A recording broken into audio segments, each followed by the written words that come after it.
आपकी भरपूर तालीम चौधरी रहमत अली साहब।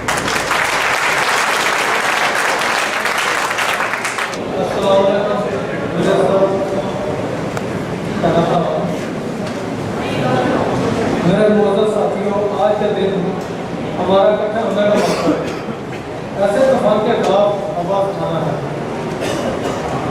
जो हमें होता ही जा रहा है। वो तूफान महंगाई से मुराद चीजों की कीमतों का आमदन के मुकाबले में बढ़ जाना।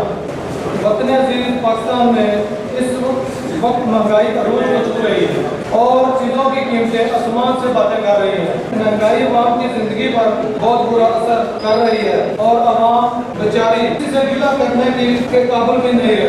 पोजीशन की जिम्मेदारी है कि वो आवाम पर होने वाले शुल्क के खिलाफ आवाज उठाए, लेकिन ऐसा नहीं हो रहा। हम जवाब साहब के बहुत मशहूर हैं जिन्होंने हमें हिम्मत दी, हमें आज इस जगह पे खड़ा किया जिस जगह पर कभी सोचा भी नहीं।